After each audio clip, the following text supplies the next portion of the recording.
Life Management Science Labs would like to acknowledge that we live and produce this podcast on the traditional lands of the Wurundjeri people. We'd also like to acknowledge the traditional owners of the lands of our listeners and our international colleagues. We'd like to pay our respects to their elders, past, present, and emerging.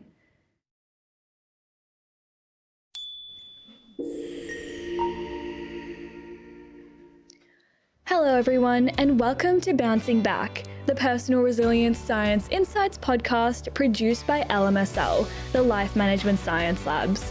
We are champions of life management science, providing structured insights informed by science and inspired by practice on key aspects of conscious living. Each week, we bring you scientific and practical insights on each element with the expert knowledge of professionals in the field. I am your host, Joanna. Let's get started. Hello everyone, and welcome back to Bouncing Back, where we talk all things personal resilience on here.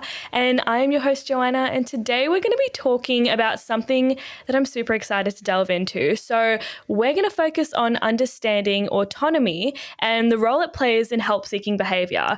Don't worry if this doesn't make too much sense right now. We're going to unpack it, and I'm joined by Ghassani Swaryandini to help us out with that. Hi, Ghassani, how are you today? I'm good, thanks. How are you, Johanna? I'm good. It's so great to have you back on the show. Well, thanks for having me again. Of course. I'm so excited. It's it's an important topic. So I'm glad you came to me for this discussion. Yeah, no, it was so great having you on last time, and we had a really great chat. So I'm excited to see where we go with this one today. Sweet. Amazing. So we've already introduced you before, but for any new listeners, would you like to give us a bit about who you are and what it is you do? Sure. So I'm Ghassani. My main job technically is a psychologist, but I'm also doing my Ph.D. at the moment, just about cognitive biases and decision making. And I'm also doing some tutoring at university, so I'm kind of juggling different things here, but I guess on the side as well, I guess I'm doing podcasts now. Amazing.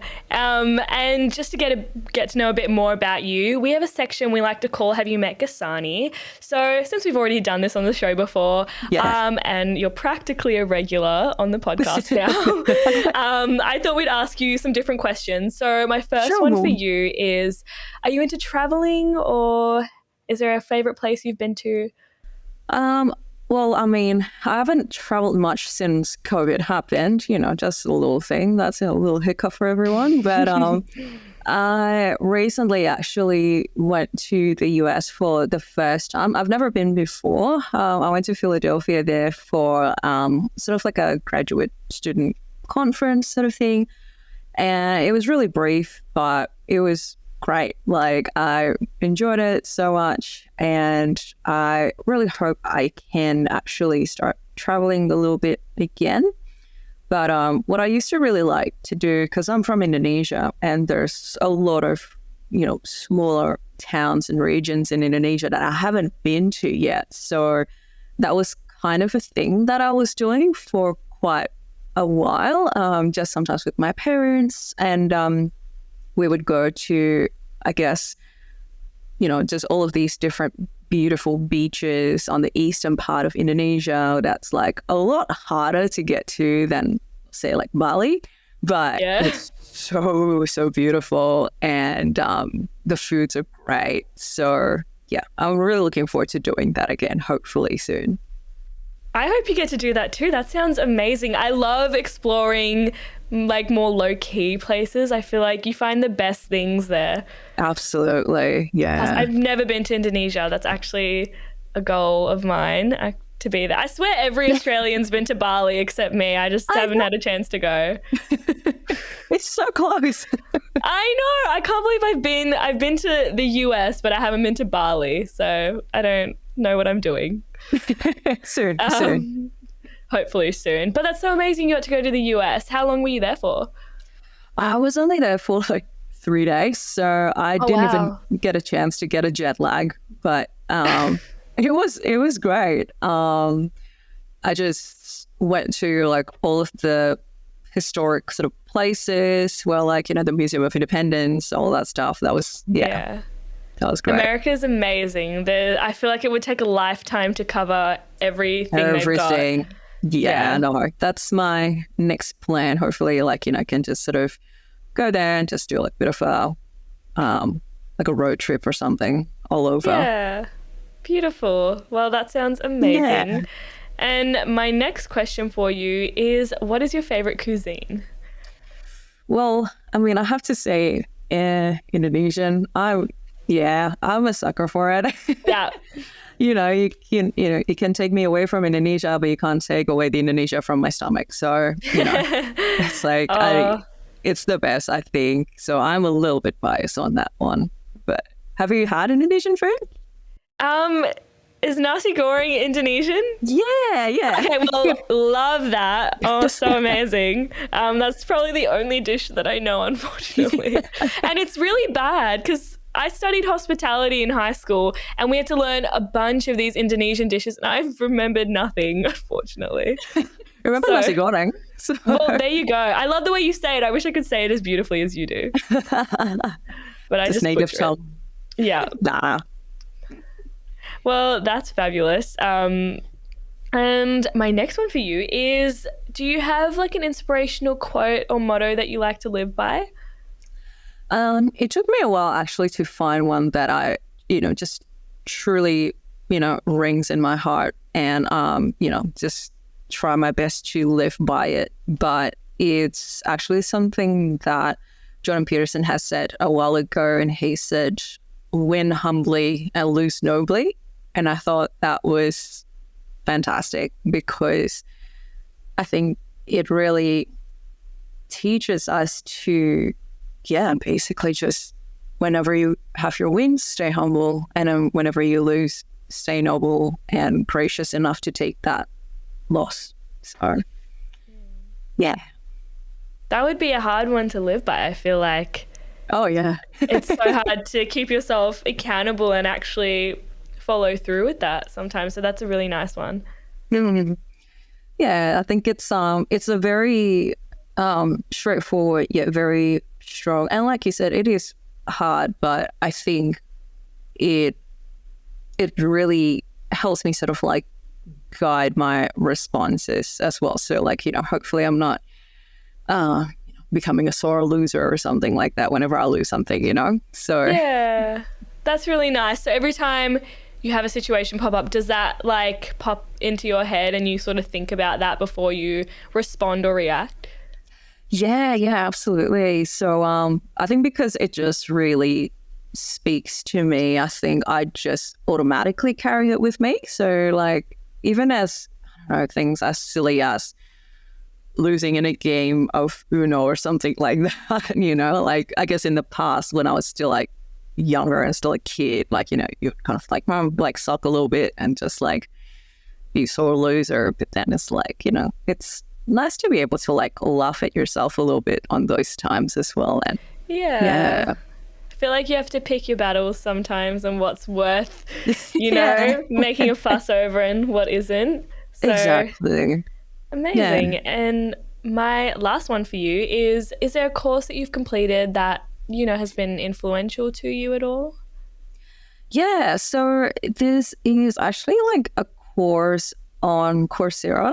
And I guess, is it okay if this is not like sponsored or plugged, but I guess it's called Mindshift, and it's a short course, and it's more so a course on like thinking how to think.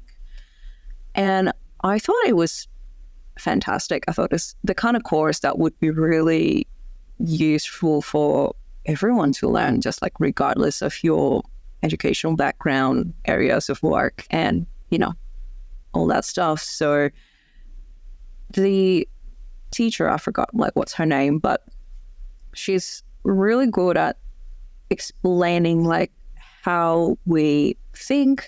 And even though I don't think her background is psychology, I think her background's more in science, if I'm not mistaken, but she was able to break down the concepts really well, and then more so teaches us how to shift our mind basically and become better learners, because a lot of the times we struggle to learn new things because of the mental blocks that's like blocking in our head and actually makes it more difficult for us to learn. But if we can shift that thinking, then we'll just be better learners. I love that. And did she say like how you kind of go about doing that, or what like the first step is? Truth be told, I kind of forgot like the actual like thing that she said. Yeah. But I think for me, what was like memorable from that course was actually when she spoke about her own experience, because she actually like shared quite a bit of that. And I thought that was like interesting, because usually with those like online courses, you don't get to see that, like that part of the journey of the instructors and like how they get to it, because like I said, like her background is more like science, and she was talking about like, for her to prepare for these sort of online courses, she had to learn a lot of things. And she was talking through about like, how at first she was like struggling with it. It was like difficult, you kind of have to teach in a different way, right? Compared to like teaching to a live class. And you have the setups, like you need to sort of structure your video a certain way. And, she kind of talked through her process. So to me, that was actually really interesting, because I think she's quite older as well. So it's like she would have had a lot of experience, but she showed that she kept having this eagerness to learn. And I think that was probably the biggest takeaway that I had from that. Yeah, amazing. I find that when there's like an anecdote backing like educational content, it makes it so much more relatable, and like you actually take in like what's being said and what you're trying to learn. I feel like when I'm just reading like an article or something, I find it so hard to actually ingest what's being said. But when there's something that you can really see happening in someone's life, I feel like that's so much better. Exactly, because, when you learn about concepts, it's abstract and you're just like, okay, sure, like conceptually I get it. But how do I do it? Which, it's the harder bit. Yeah, I'm always like, well, that's really great as like an academic sort of perspective, but like, how do I apply this to my life? Exactly. So I think that even just that in itself sort of helped me as well, like I guess communicating with like my clients, my students, and I guess forcing myself to break away from all of these technical jargons and trying to use the right jargons, but instead sort of like relating it back to what people understand. Amazing. Thank you for sharing that with us. I think we'll jump into our interview questions now. Sweet. So my first one for you is, why is resilience important in our life? Well, resilience is really important because life's going to throw a lot of things at you, right? And if we're not resilient, then life could be just really, really tough. And the thing is, I think a lot of people can get a bit stuck in that idea of like, for me to feel like I'm a good person, like I feel like I need to have an easy life. Like it shouldn't be this hard. If life is this difficult, what does that say about me? Like, does that mean I'm not a good person? Like, does that mean I don't deserve good things? And, life's too short for us to sort of spend a lot of time worrying and pondering on that. Whereas it's like, look, it doesn't matter whether you're a good person, a bad person, everyone gets thrown, things, and, you get difficult things happening to you. And this part is like outside of our control. So if everyone's going to go through difficult things, then the best thing we can do is actually to improve our resilience. Yeah, I think perspective is really great as well, which is what I think you were like getting into as well. Because you walk on the street and you see all these people, and they're obviously not showing you all the bad things happening in their life. And Yeah.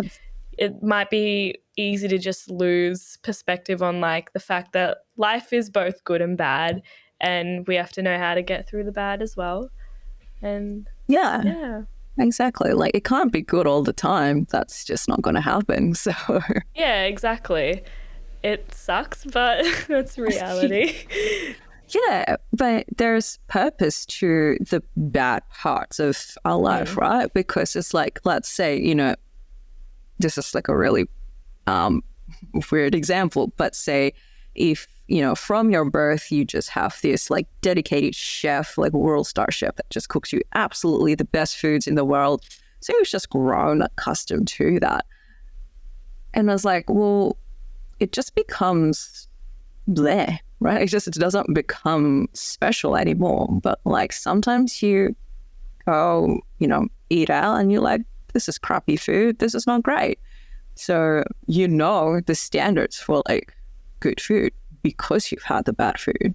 So I like that. That's a really good one. I also wish I had like a little personal chef from the day I was born. That would be amazing. Yeah. Amazing. So my next question for you is, what are some common misconceptions surrounding the idea of resilience? I think one of the biggest misconceptions that I've heard from clients is that, someone who's resilient, they're just strong all the time. Like, they, just seem like they can get through things. Like they can seem like, they're just fine.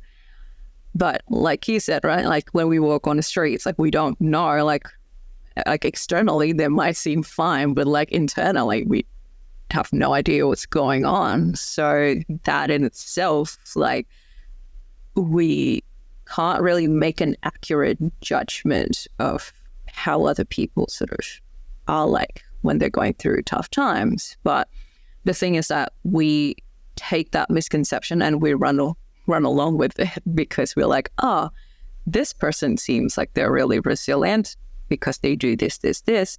Therefore, these are like the standards that I need to get to. So when I don't get to that standards, I'm just like the worst and I'm not, resilient enough. I'm not good enough. Yeah. And that sort of feeds into itself. Yeah, for sure. I feel like it's so easy to bring yourself down about the things you can't do as opposed to lift yourself up with the things you actually are good at. And I feel like that's a big part of resilience is identifying your strengths and working with them as opposed to being like, I'm not as strong as this person when it comes to doing this. Yeah. And for some people, it's quite sad because, you ask them like, what do you think your strengths are? And they absolutely cannot answer that. And sometimes they might know what their like strengths are, but then their relationship with their flaws or like their weaknesses is quite difficult because they get so like punitive, like they just berate themselves and like, like I have this weakness, and then just kind of keep beating themselves up for it when it's just everyone's going to have some form of weaknesses. And, we need to know what our weaknesses are, but then we also can make that decision whether, okay, is this a weakness that I can consciously work to improve, or is this, is a weakness that I'm happy to kind of have and deal with? And yeah. Yeah, I love that. I feel like even if it is a weakness, being okay with it sometimes helps you get through it. Exactly. Yeah. And I guess we can shift over a bit now, and I'm going to ask you what autonomy means to you. I mean, to be honest, I had to Google this and I'm just like, what would be the best definition for it? Because I feel like autonomy is like one of those words, like rationality. It's kind of like there's a different definition in a common sense term. There's a different definition in like a government sense, like moral sense, all that stuff. So I'm going to go off, I guess, based on the more psychological kind of definition, I guess. And I guess like autonomy is having that independence to make uncoerced decisions that fits, I guess, your moral compass and like sort of moral goals and all that stuff. So it does have some tie in with your morals in this case. And I think the part that's also like really important is, I guess, not having that coercion from anyone else. So, you know, being very independent and responsible for your actions. I love that. I really like that definition.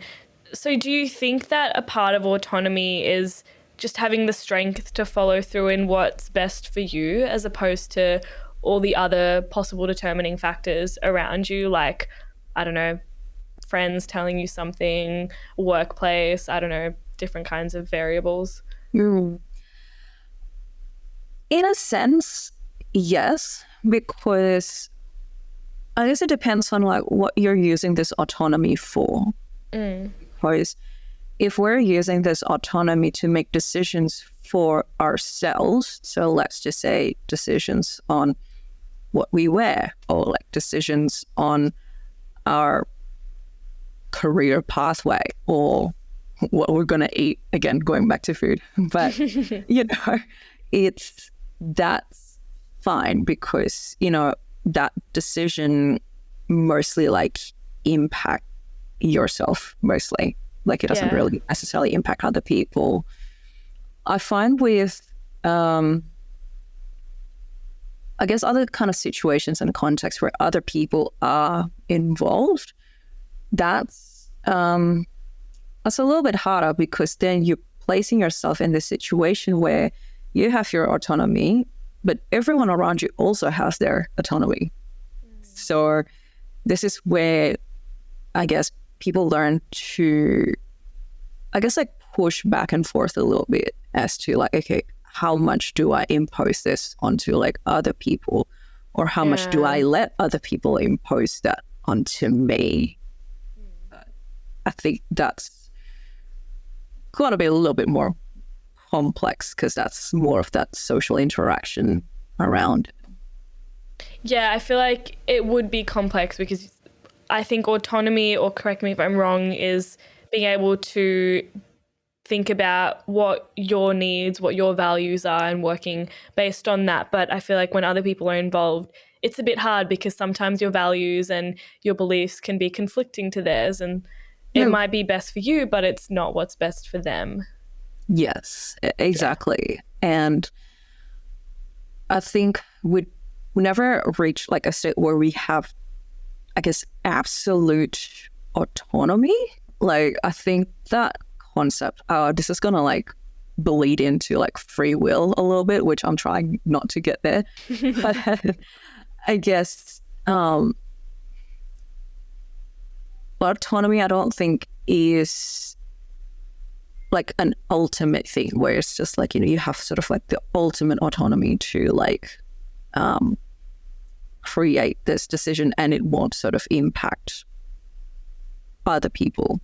Yeah. So it's it's a little bit tricky, but I think that when we sort of like pull that back a little bit, having that autonomy just means that you have the independence that's like, you know, separate from other people's, that can lead you to make these decisions. In saying that, you know, of course you can get maybe persuaded by other people, like you might have, you know, consideration for other people's opinions, but you still have the autonomy to kind of make that final call for that decision. Yeah, and how do we go about using autonomy as a strength? I guess like having like autonomy as a strength, like we all have that, right? We all have that autonomy. I think that sort of is something that's technically right. I say like, everyone has like the right to autonomy, I guess since they achieve like adulthood, let's just say, because, technically when you're 18, you're like supposed to be like mature enough, although in reality, I don't know about you, but I felt like when I was 18, I don't know what I was doing. Yeah. So it's that fine line. But anyways, I think once you like turn 18, right, you have the autonomy to make these decisions for yourself. And what that also means is that sometimes you do make poor decisions and unfortunately have to learn from that. But because you're mature enough to have that autonomy, you also need to have that responsibility and accountability to deal with that. So that's a strength that I think we have as adults that, when we think about kids, they don't necessarily have that autonomy, nor they should have that autonomy because they still need a lot of guidance from adults. So hopefully they have adults that know how to use their autonomy sort of like properly to like guide these kids. Yeah. But that's a whole other can of worms, I think. Yeah, I feel like autonomy is starting to sound like a very big responsibility. Like we all have autonomy and we use it every day when we make decisions or in anything we do. But like talking about it now, it actually sounds like a huge responsibility to have all of this influence over what we do and what we choose for ourselves. Oh, absolutely. And I think it's important though, I think, to have that feel of like how big this actually is, because I know there's oftentimes like a lot of people say like, oh, they're adults, they should just, be free to do whatever they want, to make whatever decision they want, which on the whole, I actually disagree with that kind of notion, because that just sort of allows decisions without any consequences. Whereas we need to know that each decisions that we make not only impact our life, but the life of, the people closest to us, our family, our friends, partner, or, even just the world around us, really, because a lot of the times, like the decisions that we make, they trickle down into all of these things that we might not consider when making that decision, but regardless, still consequential anyway. So I think understanding that, yes, having autonomy, yes, it is a right, but it's also a big responsibility to have, I think is really important so that we can actually make more responsible decisions, I guess. Yeah, for sure. And I feel like we've broken down this word autonomy a lot, and I feel like a lot of people are going to be like, whoa, autonomy is actually a lot bigger than I thought it was. Yeah. But hopefully by the end of this it'll start to make a bit more sense. Yeah. I'd like to ask you of what you think about help-seeking behavior and what it looks like. Yeah, so help-seeking behavior is being able to identify when I am not capable of doing this on my own anymore, and I am hopefully going to look for the right person to like help me with this. And it's such an important skill to have, yet I think not a lot of people get the mastery of it. It is a really hard skill to balance, I think, because, yes, you want to be able to ask for help, but also at the same time, you don't want to be too reliant on and too dependent on other people as well. So I think a huge part of it is sort of finding that sweet spot where like, you're balanced in that help-seeking behavior. Yeah, for sure. And I feel like there's sometimes might be a stigma, like a negative stigma around this idea of seeking help as being a sign of weakness.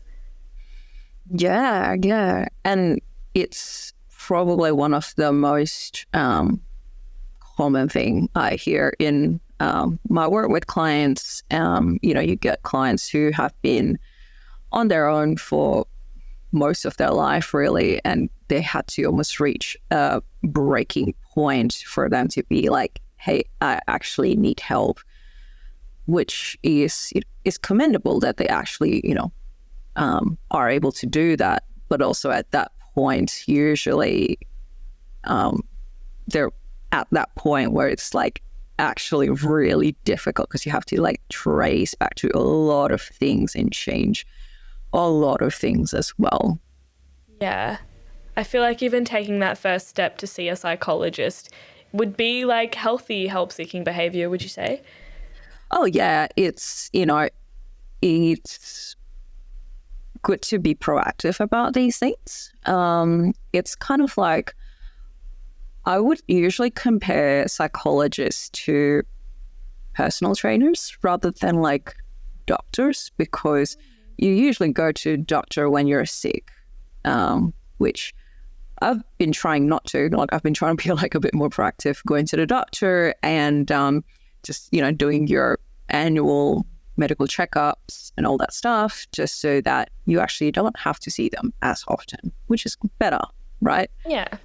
And but I know that the general sort of consensus on that usually is like, you see a doctor if there's something wrong, which is, fine. I'm not going to like push against that. But I think with psychologists, I think we get this sort of, stigma, I guess, that, you go to a psychologist when it's like really, really, really bad, which I guess, yes, for some people that might just be their turning point, but we could also be like personal trainers, really, where like we're there to keep you in check. Sometimes some people need that person just to be like, just to be able to debrief with, and they are able to, I guess, report back. Because sometimes, with working with clients, I give them like exercises or like homeworks to do, and they're just like, oh, I just need you so like I can actually have someone to report to, because if I don't have that, I just won't do it, kind of thing. So yeah, I think that's really hard for most people to kind of start that journey to actually like go get help. Yeah, for sure. And when I was thinking about this topic, I was thinking a lot about toxic masculinity, and I was thinking about like how gender roles kind of play a role in this as well. This idea of seeking help. If you seek help, you're weak. And I think toxic masculinity has a big part in like creating that stigma of when you reach out for help, that's a sign when you've hit rock bottom. But like you were saying before, like I feel like a lot of people, even people I know, have psychologists just because they want to talk about something. They don't have to be at like, rock bottom to have a psychologist. Yeah, it's easier for us to help people when they're like haven't hit rock bottom yet, because when they've hit rock bottom, usually it's a much longer like therapeutic process, which would still be able to help with. But I usually set that expectations as well, being like, okay, look, this is going to take a while because you've kind of reached this point. But I guess I don't know too much about like whether toxic masculinity sort of like plays a role in this or not, because I happen to see this behavior almost equally from both genders, because yes, I think there's this sort of general idea that like men get taught like, be tough, don't ask for help, do it yourself kind of thing. But on that same note, I think a lot of women actually have more of that perfectionistic traits, which is it's not necessarily from the outside, but internally, we're more likely to be perfectionistic and therefore sometimes less likely to like ask for help as well. So I don't know too much. I mean, I don't have the consensus for this, but at least from my practice, like I can see from both sides quite equally. But I also think rather than like the gender itself, like probably I think a lot of it also has to do with, I guess, like our perspectives on ourselves and on other people as well. Because say like this, like I don't know if you've came across this people, like this kind of people, or like you've probably have thought about this yourself even, but sometimes it's like, oh, I don't think I should ask for that help because that's embarrassing. I mean, I've had that. Like I've definitely had that. It's like, well, I'm in this kind of position, like I know what I'm doing, therefore like if I reach out for help, that's embarrassing. I feel like I've had moments where I'm like, oh, maybe getting help would be a good idea, but if I do that, then that means that I can't do this on my own. And I guess that sense of like independence and wanting to resolve things as opposed to seeking help kicks in.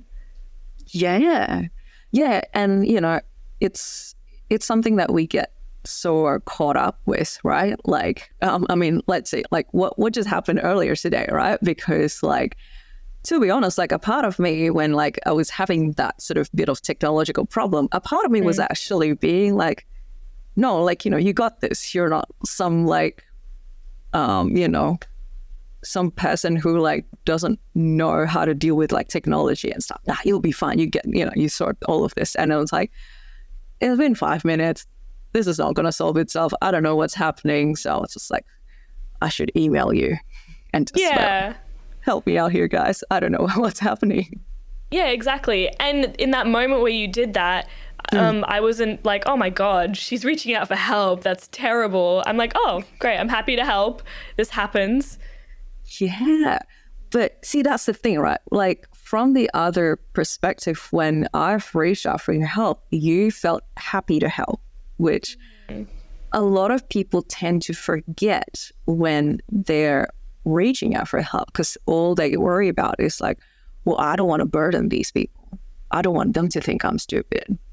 So sometimes actually flipping that switch a little bit, it's like, well, you're happy if people ask you for help. So why can't we shift this to be like, well, I'm not burdening them. I'm giving them the opportunity to feel happy to help me. Yeah, exactly. And I feel like that is the outlook we should have. And especially if we've never like reached out to that person for help, like they're never going to be like, oh, why are you coming to me for help? Like, I'm not going to want to help you. It's never really as bad as we think it's going to be. Exactly. But in our mind, it just grows bigger and bigger. So it does take a while to get used to that, to get used to just say, hey, I don't know what I need to do. Can you please help? And like creating that habit so that it just becomes a lot easier to do rather than it becoming something that just sort of weighs you on your mind, really. For sure. And how do you say that, like, how would you say autonomy can help empower people to overcome these obstacles? I think autonomy can sort of fit in this sense that, like we talked about just then, like how big autonomy actually is, right? There's this sense of like responsibility. So having that sort of autonomy helps us sort of realize that, hey, I too have limits and I need to know where my limits are. So I know that I'm weak at certain things. Therefore, I would need to be a bit more proactive in this. I need to be humble enough to reach out and ask for help. Whereas if we just sort of, I don't know, forget about all of that, like we just take everything into our own hands and think, no, I need to solve this on my own. I need to get this fixed, by myself, when that's probably not going to get us anywhere. Yeah, for sure. I don't think autonomy means total independence where you are just doing everything by yourself and for yourself. And I feel like it's important to break that down and make it known that autonomy can also include making the decision to get help. Exactly. And that's probably one of the harder things to do. Yeah. Again, I feel like everything's so much easier said than done when we talk about concepts like this. But can you share any examples of stories of individuals who have, demonstrated resilience by doing this? Oh, yeah, absolutely. This is someone that I, really look up to in my life. She's my best friend. And I guess she is someone that truly taught me firsthand, like, how to ask for help. Because that whole thing I was mentioning about, like, asking for help also means like you're giving other people the opportunity to like help you and feel good about it.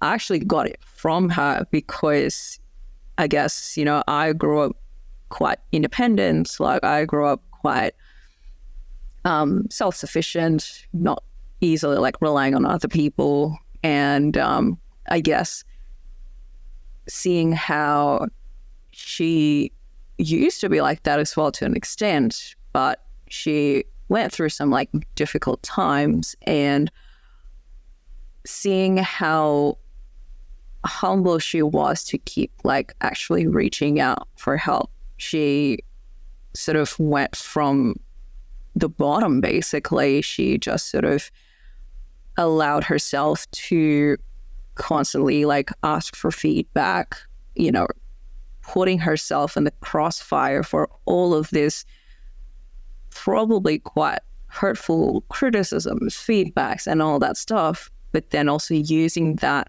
to continuously improve herself, to get herself out of that hole. And me sort of watching that all happening in real time, I felt like that was truly inspiring. And I think having that experience myself,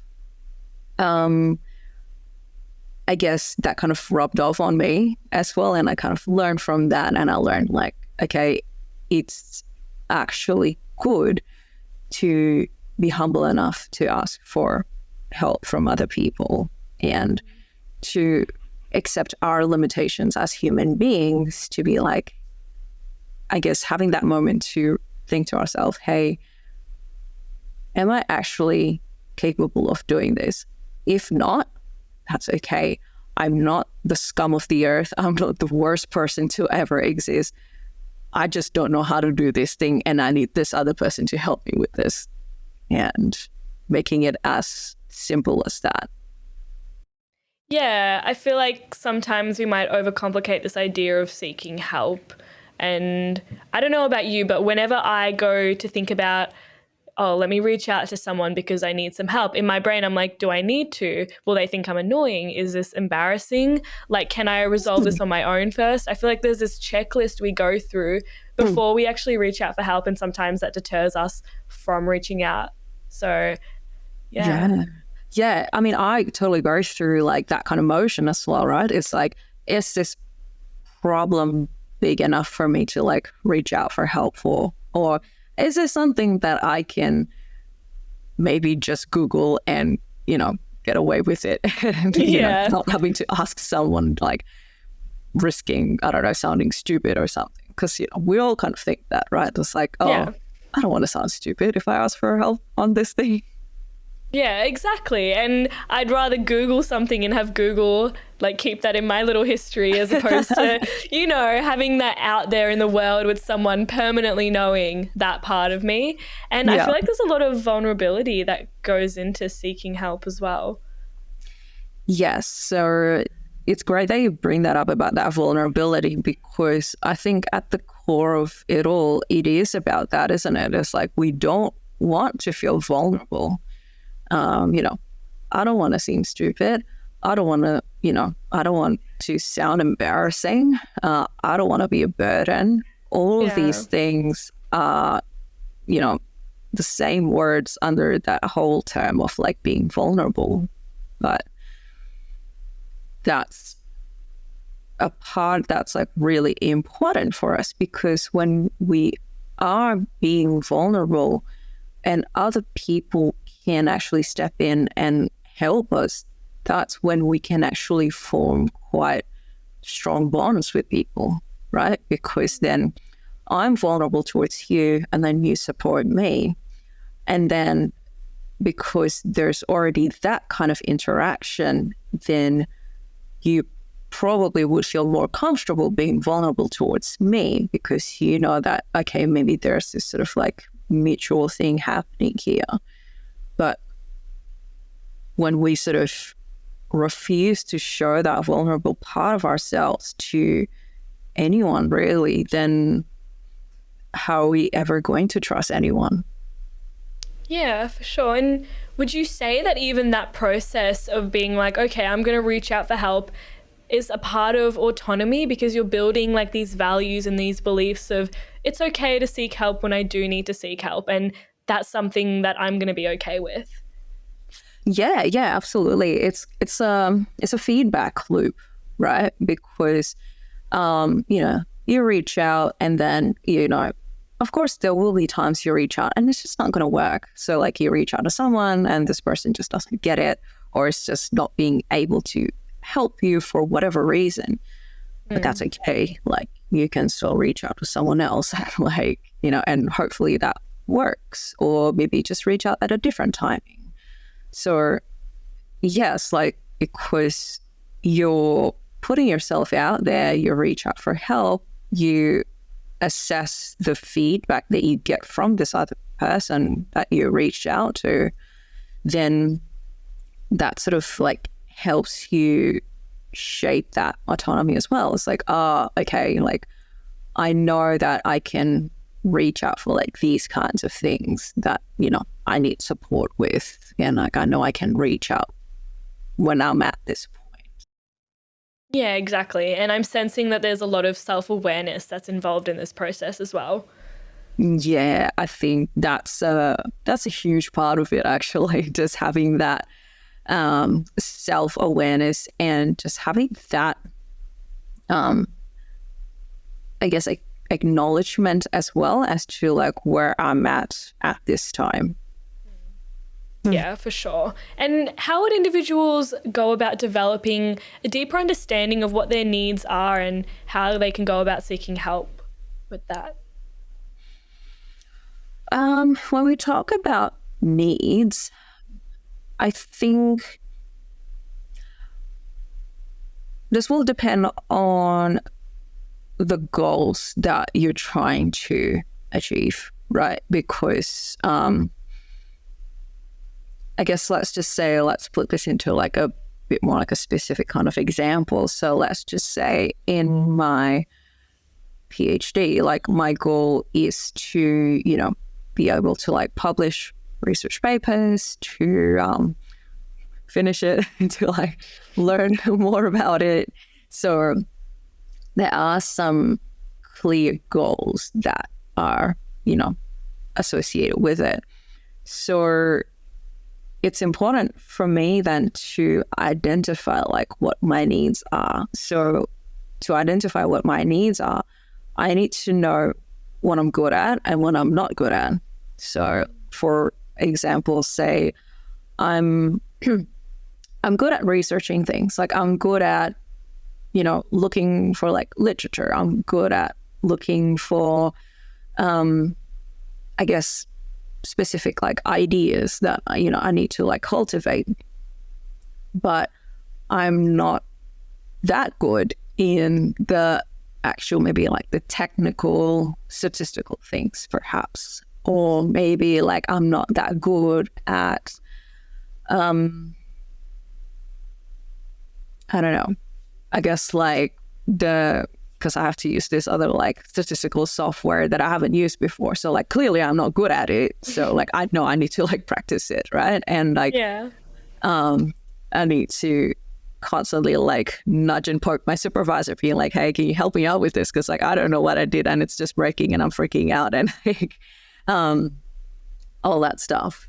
But for some other things, like, oh, I know I'm good at maybe communicating my research to other people, talking to other people, presenting it, that's fine.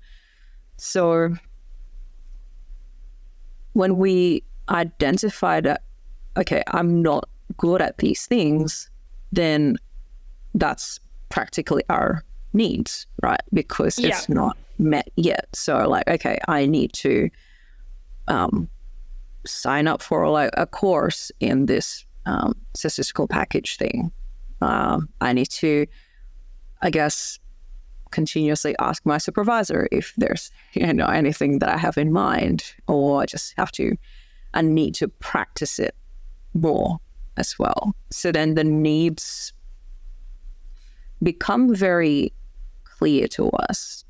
And then when we identify that, I can like, okay, who do I reach out to? So that we can reach out to people in a more targeted way. Because I think usually what happens is that we don't know what our needs are. We just sort of feel like, oh, I just don't feel great. I feel like something's off. I don't know what's wrong. It just doesn't feel right. But I also don't know what I need. But I'm going to like reach out for help anyway. But then it's not quite targeted. And that's where, there's like a mismatch, because this person that you've reached out to is maybe not a good fit for like your need. But then maybe because of that one bad experience, they're just like, oh, I'm just not going to like ask for help again. That's sad, because that's like a wasted opportunity. Yeah, I feel like if we do encounter a situation where we have been rejected, that could be really hard to take. And actually, especially if you're someone that's trying to, use like help-seeking behavior for the first time, and then you just keep getting pushed down or getting rejected, that can be really hard to sort of, use as fuel to keep going. You might see it as like, oh, it's not working for me, guess I can't do it. Yeah, but that's really quite defeating, isn't it? Because it's just like, I'm just not good at it. It's just no one cares. And like, that's just going to like spark to like a much bigger thing when, let's just say when, say if I reach out to you for help and, I'm being quite vague about it. I'm just like, oh, Johanna, like I'm just, this is happening. I don't know what to do. And it's just like, but I'm also not communicating to you like, what do I need from you, like to help me? So it's like, how would you feel then as the person that I'm asking for help for? Yeah, exactly. I would have no idea how to go about it. And that would probably lead me to being like, sorry, I don't know how to help you. Yeah, right. And like sometimes, the person in that position could feel like even super anxious about it and stressed out because like, oh, I really care about you. I see you're like needing help, but I don't know what you need. So I think you need this, but then it's not right. And then it's like, now you got two people just like really anxious and not knowing what to do, and no one's problem's getting solved. Yeah, exactly. So I'm sensing a lot of self-awareness, but also communication skills. And if you know you want something, be able to communicate that. So you're not only helping yourself, but you're also helping the person who you want to help you get to that point where you can help each other. Exactly. And how are we supposed to communicate well if we can't identify that ourselves? Because to be able to communicate, well enough and like things, you need to at least gain some understanding of what you're going to be talking about first, right? Yeah, 100%. Yeah, it's like going to a TED Talk with nothing to say. Exactly. You know? Yeah. Wow, I just came up with that out of nowhere. That was a good one. I love that. By me. Yeah, but there's so much involved, but I feel like taking that time to reflect on what you need, would you say that's probably the first step? Yes. And I guess before that, even, like, I think really defining like our goals as well. Like, what do we want out of this? Because I think a lot of the times people aren't very clear about that. So let's just say, I want to, I don't know, I want to do this. I want to, like, you know, do this job, for example. And, you know, someone else like, okay, what are you looking to get out of that job? They're just like, I don't know, because someone, you know, you need to work, right? Like, you know, as a functioning adult human being, you need to work. I was like, well, that's not a good enough goal to aim at. That's like, well, what do you want to do with it? So if we can actually sort of clarify those goals a little bit better, so turning that into something more along the lines of like, okay, well, I want to work in this job because, you know, I want to contribute to the world in this way. Like, I want to, I guess, use this as my act of service to the community, to the world, and this is how I want to do it. And therefore, I identify like my needs are like this, and I have to like kind of go through that motion to get towards that goal. But I think when we just are so unclear about the goals that we have, then how are we supposed to get anywhere, really? Yeah, for sure.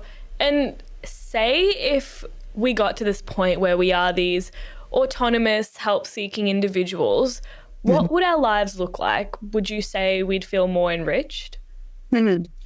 Oh, yeah, for sure. Because I think when we seek out help, right, and this is not necessarily just, you know, going to a psychologist or anything, but, you know, sometimes seeking out help for, I guess, learning new things or to understand foreign concepts that we don't quite know much about yet.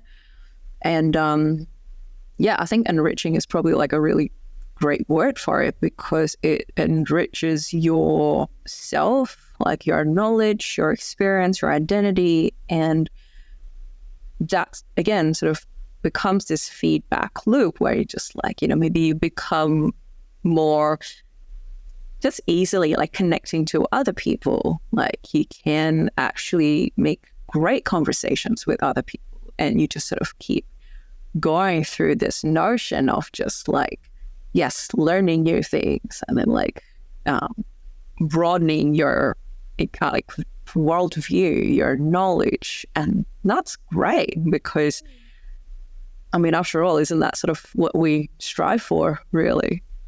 Yeah, exactly. And it's really awesome to be able to envision this end goal for yourself, but then also know that there are these steps that you need to take to get to that. And that's resilience in itself as well. Yeah, because, you know, you're sort of like allowing yourself to go through like some difficult times. It's not easy to like ask for help. It's not easy for you to welcome other people, you know, telling you where you might be doing things wrong. It's so hard. But I read this line in a book recently, and I just felt it to my core. And it just says, we don't need people to tell us that we're right. We need people to tell us where we're wrong. And I thought that was actually quite profound, because that is true. It's like, why do I need people to tell me that I'm right when I already know that I'm right. When, I actually need people to, pick up my blind spots, like tell me like, yeah, maybe, but like, I don't know, have you considered this other thing? And, actually practicing building that habit to welcome that kind of feedback from other people really can enrich our experience. Yeah, for sure. I feel like we're always quick to defend ourselves and be like, please, like, I don't need to hear that from you. Like, I'm right. Like, what are you talking about? Improvement? No. Nah, I'm fine. I'm perfect. We got this. No, but that is so important. I feel like when I get advice that tells me to be more accountable or is like, hey, what are you doing? Like, this isn't right. It actually hits a lot harder than people reaffirming bad behaviors that I might have and being like, you know what, you're doing well. Just keep going. And I'm like, okay, cool. Like, I'm fine, Oh, absolutely. And look, I'm talking like this, but it still hurts. Like, I'm not going to lie. Yeah. Like, someone pointing out to me and just like, pointing out holes and like my like thesis arguments. I'll be like, ouch, like, okay. But again, sort of like embracing that even and just being like, it's okay. I'm being defensive about this, but that's a hell of a feedback. So, okay, let's see how, this can like fit into things. Like, is this other perspective worth further investigation? Because there's still a chance they could be wrong, but at least I'm gracious enough to be like, okay, I take your point. That hurts, but let's see if you're right. And, if they are right and I've taken that on board, that's going to be a win for me as well, right? So, yeah, for sure. And I feel like that's a really great way to see it. And the way like most people should go about seeing that kind of stuff. But again, it's really hard to do. So it's something you just like integrate into your life. Yeah. Yeah. Practice.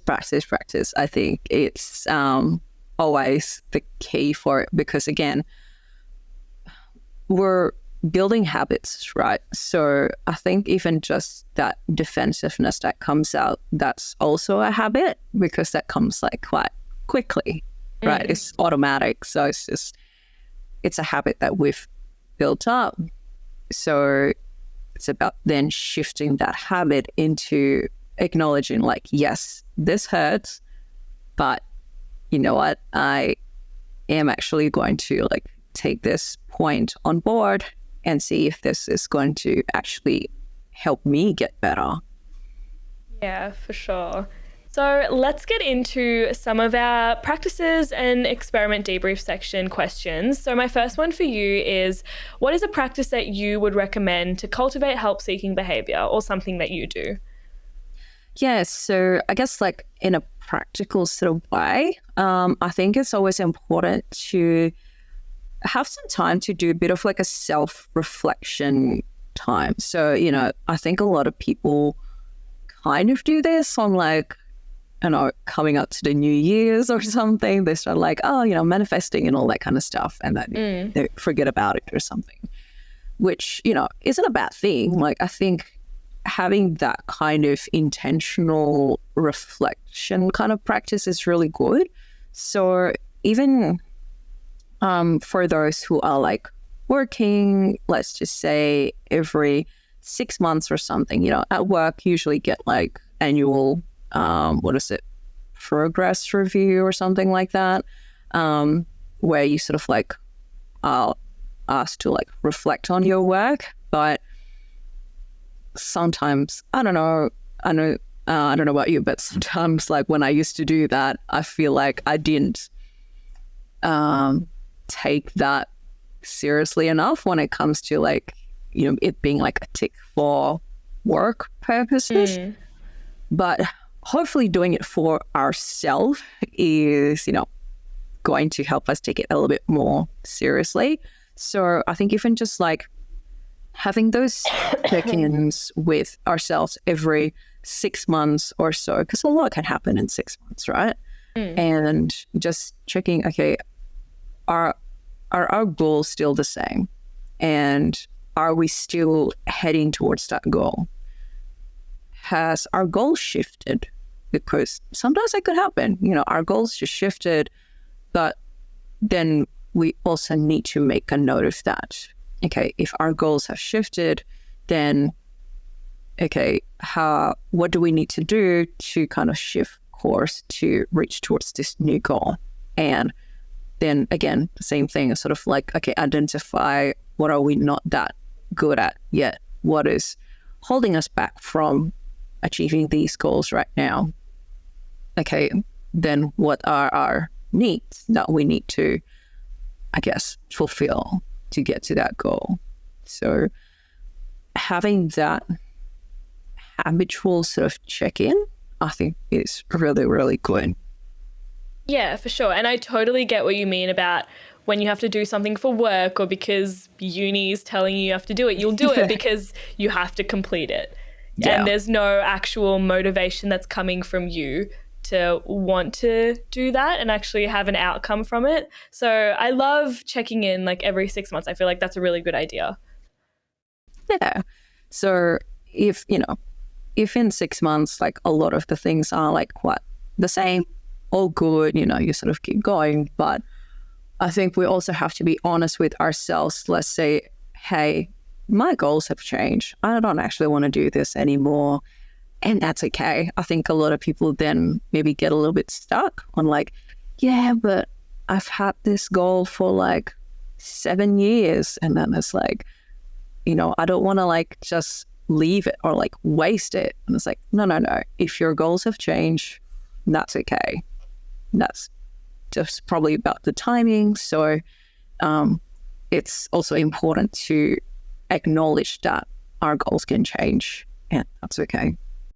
Yeah, for sure. And I feel like people don't do that enough, the whole goal setting thing. I feel like there's a bit of a stigma around it, like, oh, goal setting, like I'll forget about that in like a week after doing it. And I feel like that's a whole other thing to like keep yourself accountable to the goals that you set yourself. Yeah, because, what's life really if we don't have goals to achieve, right? Because we're just floating by doing the mundane task every day because we don't have a goal to reach towards. So life then becomes meaningless. So yeah, I think having some sort of goal that, it doesn't have to be perfect. Like I think people sort of idealize this, like, oh, I need to have this sort of perfect goal, like, everyone else is doing it. When it's like, no, if that's not your goal, that does not matter. Yeah, for sure. And I love how you mentioned this idea of like just floating through your life. I feel like whenever I feel like I'm just going through things for the sake of doing all those mundane tasks, that's when I know I really need to check in and be like, okay, what is my purpose here? Like, what am I actually working towards? Like, I'm not just going to work for the sake of going to work. Like, why am I doing this?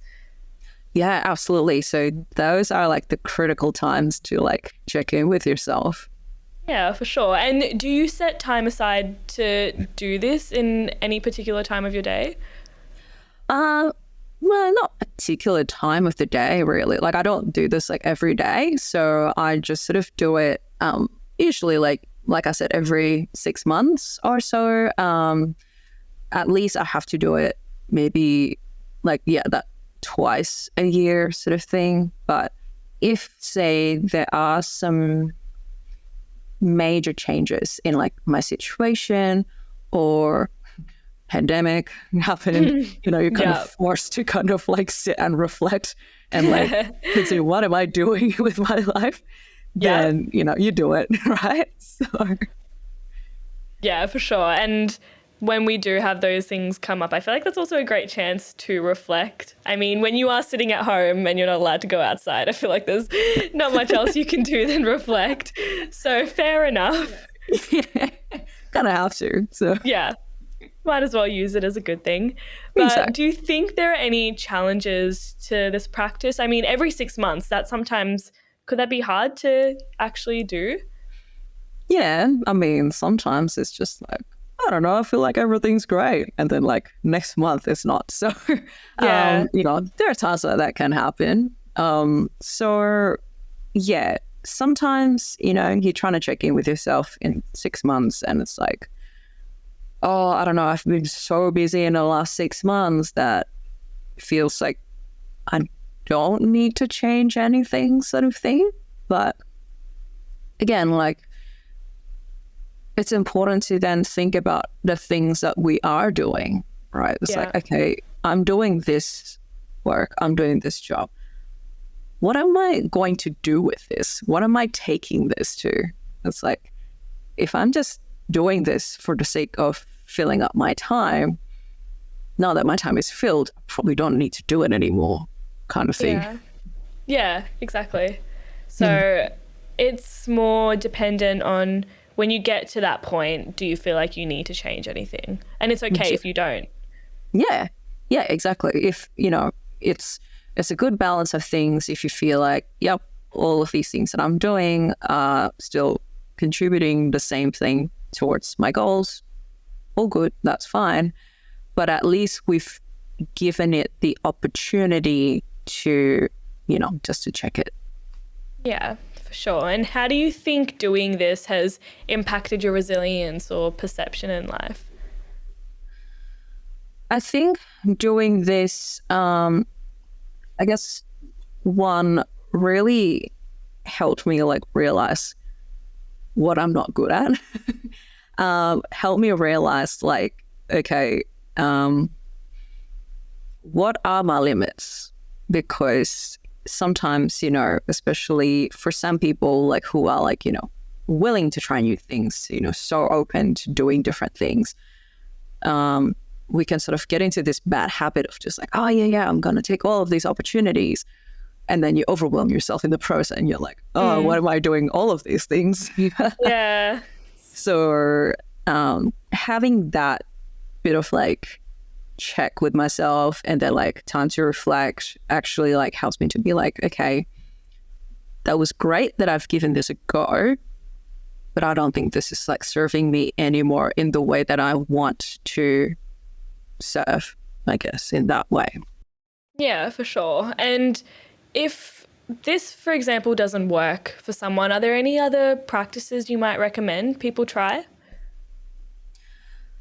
Sometimes having a talk with someone like that you really trust, like, someone who you think really knows you, because sometimes, we get a little bit blindsided ourselves, right? Like, we're not, we try to reflect, but then sometimes you miss things, that's fine. But sometimes other people, especially if, you've reached that sort of bond with them and you're pretty open to one another, having them sort of checking on you and being like, hey, I can notice like, you're a bit off. Don't think this is like right for you. Like, I guess opening up that kind of conversation and allowing them to kind of give that feedback as well is really, really good, because having all of these different perspectives actually take us a step closer towards the truth, right? And I think that's ultimately, hopefully, where we like strive to get towards. Yeah, and again, it's bringing us back to reaffirming help-seeking behaviour. Like, it is a strategy in itself. Yes, it's a strategy and a goal to achieve. So.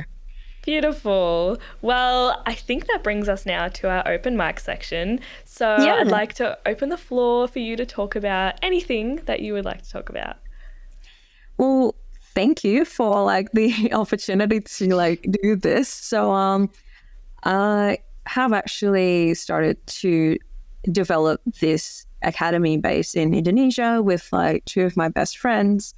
And at the moment, it's called Knowledge Tree Academy. We're on Instagram. And at the moment, we are still sort of focusing on like more private tutoring for like kids over there. But what we are planning to do is actually to develop this into like, I guess like a bigger academy with hopefully like quite a different approach to education and teaching, because I think this is what we found is missing quite a fair bit from the education. But I guess like especially in Indonesia, where I guess kids are generally taught in what's the word for it? More sort of like matter of fact kind of way, and it's not really a lot of that encouragement to actually develop that